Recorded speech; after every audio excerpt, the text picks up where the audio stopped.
The Haunter of the Dark by H.P. Lovecraft. This was Lovecraft's last published short story while he was alive.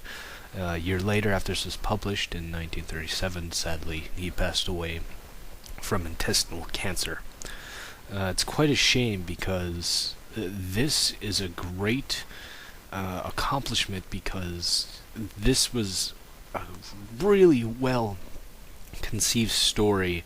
The way it was inspired was quite fascinating. That he was good friends with many other amateur writers, like Robert Bloch, Ray Bradbury, and Robert E. Howard, other pulp writers. I mostly only read the works of Lovecraft himself and Robert E. Howard of Conan.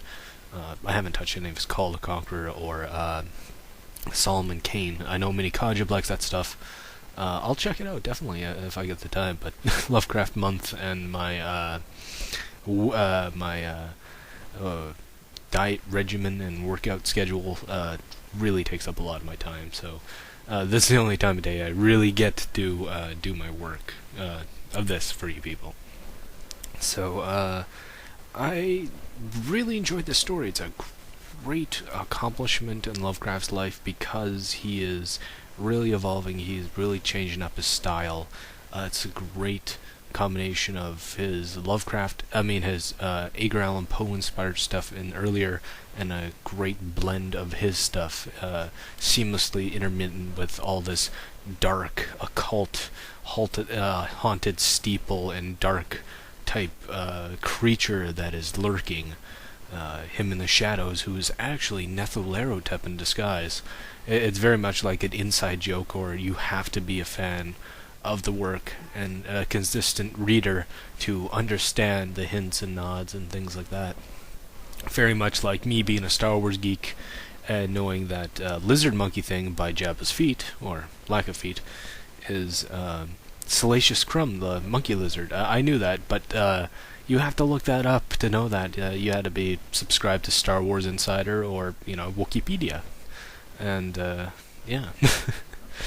So, Nethelerotep's in here, and he takes a form of a moth-like, dark shadow-like thing here. I really like the picture I've set up here. It's neat.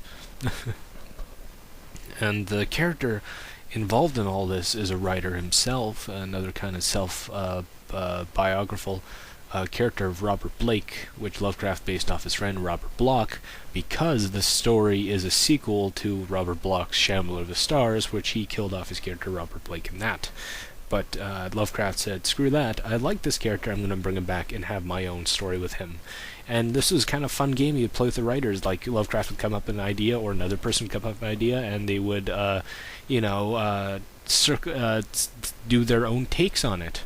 And, BS and exchange letters and just brainstorm. It's really kind of neat how, they had this great community of amateur writers that brought a lot of great ideas and adventures and stories. This is my favorite type of writing, is pulp writing, short stories, because long narrative, it takes me a while to get through a book, so that's why I rely on audiobooks and my iPod and headphones, and I go out walking.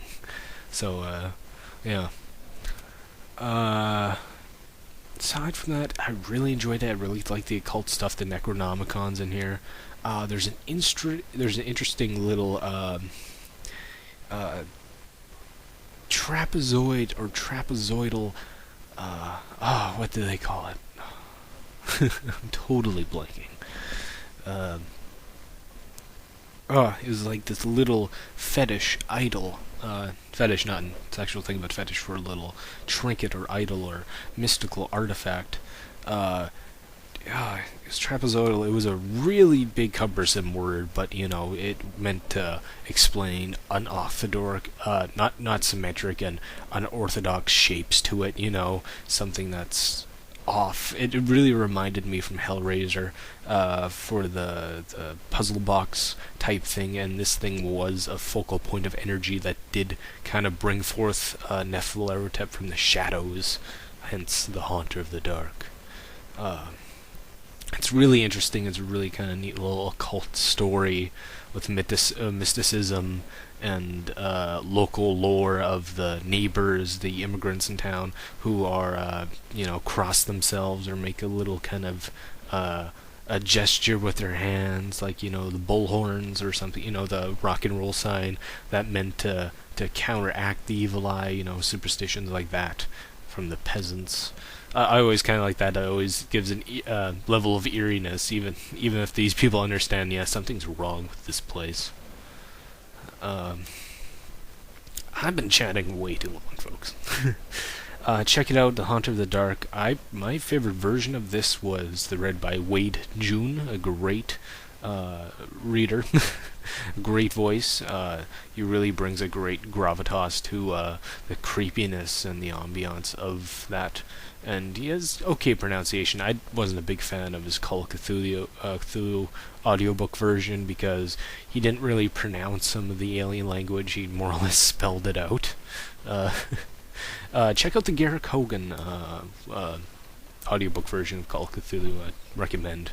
That's probably my favorite because there's a great music orchestral stings to it it sounds unnatural and just really haunting. That's it. I'm out. Peace out, and see ya.